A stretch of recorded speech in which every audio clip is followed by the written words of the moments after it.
welcome back to the channel. I want to just do a short video for you right now. So I'm just going to pull a couple of cards. I have to say I have a lot of anxiety like right here in my chest. And it didn't start until just before this. So whoever that's for, I just really, I can't even focus. So just take a really deep breath. If you need to, just as you inhale, obviously take as deep a breath as you possibly can and make a noise as you exhale, just really let it out. I feel like there's something that you're really nervous about, really scared of, that takes a lot of courage to face. It is time to face it, though. So, you have support. There is someone who is meant to support you through it. It's not going to be as bad as you think that it is. There is always this element of your mind blowing things up. Oh yeah, King of Swords. Making it be, it's because it's unknown, because you're unsure of how it's going to unfold or what people are going to think of you or the way that you're going to be judged. I'm just seeing one of my students in my car who, it's their first lesson. They have all these preconceived notions about what a driver's ed instructor is going to be like or what the experience in the car is going to be like. And they're just so tense and so worried about the way that I'm going to see them or the way I'm going to interact with them or that I'm going to judge them or grade them or whatever. And for me, it's more about just observing them so that I can know what to teach them more about. Or they don't know that though. Or they are in the process of one of the lessons we go on to the expressway, and they have a major fear of the expressway because they've never done it before, and their parents build it up, and it's very scary for their parents to teach them, and so they put it off, and so there's this impression or this idea that it is this terrifying, crazy experience, which for some people it can be, but it's never as bad as what they think it was, because I don't know, I have this really good approach to just talking them through the entire thing and giving them a heads up 12 steps ahead of time and being super aware myself and being super present in order to anticipate what it is that they might need and really just walking them through it. Inevitably afterwards I asked them, you did really, really great. How was that? And they were like, not as bad as I thought it was going to be. So there's something that you're building up in your mind that you are actually maybe putting off or avoiding, or there's, I don't know, that is not going to be as bad as what you think it is. And so whatever you're trying to do to get out of it, I don't know that you necessarily need to do that. There's another student too that in the very beginning of the lesson, she was just like, so we're going on the expressway today. And I was like, yeah, just for a little tiny bit at the very end, but we have a lot of other things we have to go through. She was like, no, I'm not going to do that. I'm not ready to go. I'm not going to do that, go on the expressway. And I was like, okay, well, we are going to, but I'm going to be right there with you. I have a really good way of walking you through it and leading you up to it. And it's really, I promise you, it's going to be okay. And then I start talking about something else, because the more that energy that we put into the idea of it, or until she actually experiences it, there's no talking out of the fear, I guess. So it's kind of that's what's present right now. Your mind is building something up, thinks that it knows all the things, knows all the possibilities, knows all the possible outcomes or whatever, or knows all the ways of approaching it. I do believe that you have help from someone else who knows a little bit more about the situation that can help to calm whatever anxiety that is.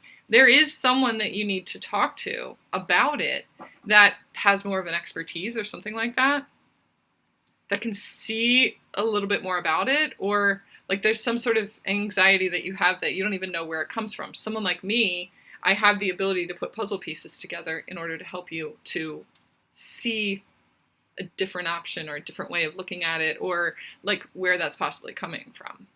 That's my job. That's, that's what I'm meant to do. There's someone else that is meant to see something for you, who has expertise in that area that you've been putting off talking to for whatever reason. And it could be that you've been putting off getting a reading with me because there is this underlying fear of what might come up, or you heard something when you were younger that, like, it's just this cliche, like, I don't want to. I asked somebody one time if you'd ever had a reading before, and they were like, oh no, I'm not really interested in knowing when I'm going to die. I'm like, okay, it's not really what I do. So. And then afterwards, the experience is more cathartic and more freeing and more emotional and more just like eye-opening for them than they realized that it would be. And afterwards, they're like, oh God, that is not at all what I expected for it to be. I'm like, I know, because I'm, maybe I'm a different kind of reader than other people are that give other people that impression, but I'm a healer. I have different intentions towards why I read for people and what it is that the goal is in this whole process. Don't just like predict the future. Okay, so something that you're avoiding. It's time to talk to somebody else about it. I know what that is for me. I do have kind of the same situation, and I have a phone call that I'm supposed to make this morning in order to help get some advice about it, someone who maybe is more of an expert in the field. And I have been putting it off a little bit.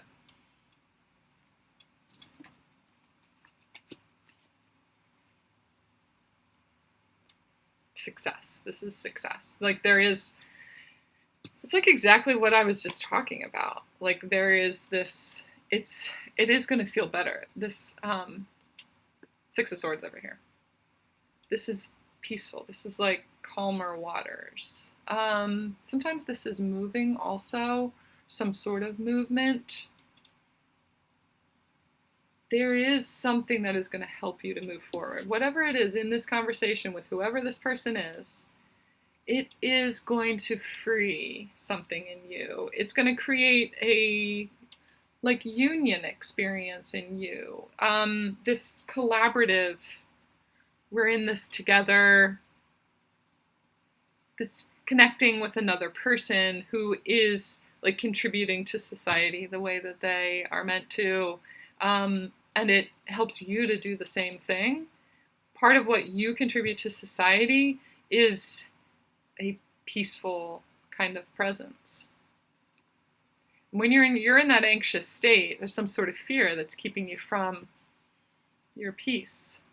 Connecting with another person and allowing yourself to receive help and to seek help. Not doing it all on your own. That's something that you fear too, is real connection with others and asking for help. You are meant to be that peaceful energy, to receive something from someone else, and it will be successful. Now, their approach may be a little bit straightforward. The King of Swords is a little, kind of like a know-it-all. But they do know a lot.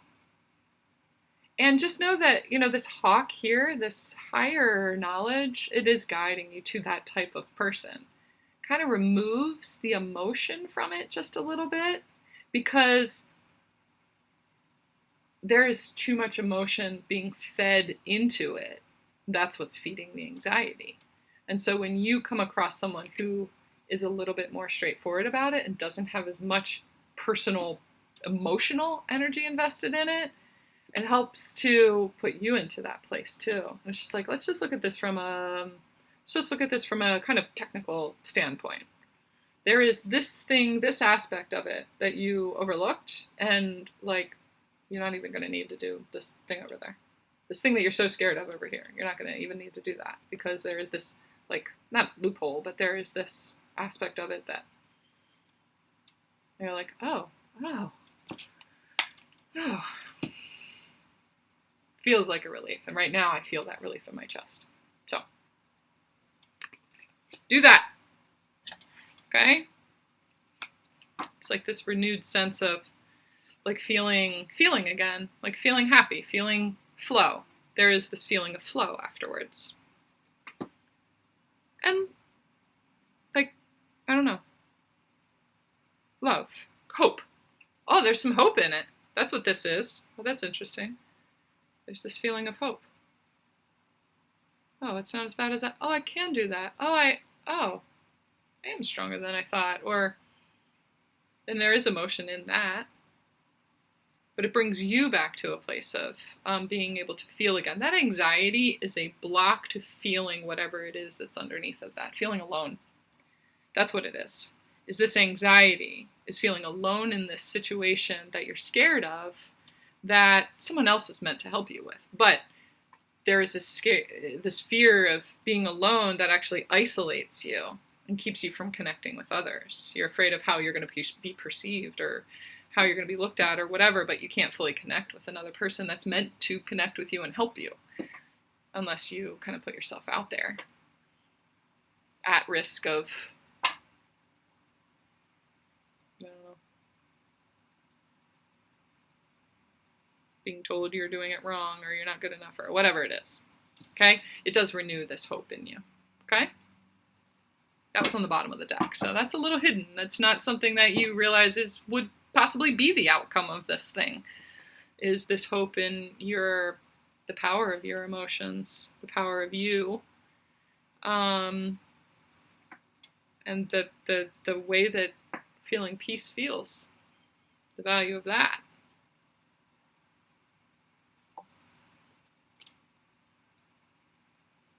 Okay? That's what I got for you. Temperance is underneath of there too. Temperance is, you're not alone in how this is being mixed up. My friend the other day, she's selling her house right now, and she was really worried about, like, they did and went through this mad dash of getting their house ready to sell, and they're in the limbo time period. House is up, it's on the market, they just have to wait for the selling. They haven't closed on their other house just yet. There is this limbo time period. And she was like, I hate the limbo. And I'm like, I know, I really hate that spot too. I have such a love-hate relationship with temperance. But I was like, there's not really much else you can do at this point. It's kind of in somebody else's hands. And she was like, I know, it's very true. I just hate being in limbo. And I was like, well, I feel like that's kind of sometimes where God or source or, our higher power, that's where he wants us to be, because that's where he gets to do his work now. And he gets to watch us let him do that work for us and with us. So, like, that's his role. That's his sweet spot. And he gets to watch you receive. Somebody else is going to help you. And, the higher power, they love to be in that place. They love for you to be in that place. And yes, it's very uncomfortable to receive sometimes. So you're in a place of reception right now. As uncomfortable as that might be, and that might be where that anxiety is coming from too. You're so conditioned to not feel as if you are worthy of receiving. And it could be a situation that is kind of mirroring that to you. Someone is telling you, you don't deserve to receive from me, and,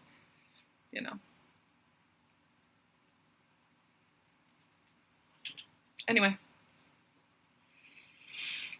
If you are wanting to book a session with me, if you resonated with the part about getting a reading with me or whatever, I have many, many, many times just taken donations from my clients and, whatever it is that you're able to contribute. So don't let money hold you back. Don't let that, however much you give me for the session is however much I'm supposed to receive from the session. And if I need more than that at the time, it'll come from a different source.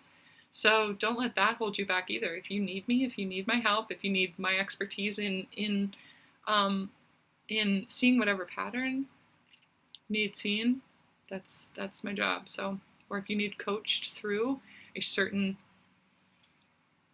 emotion that's trying to come out, get in touch with me. Okay, just email me. All right, love you guys.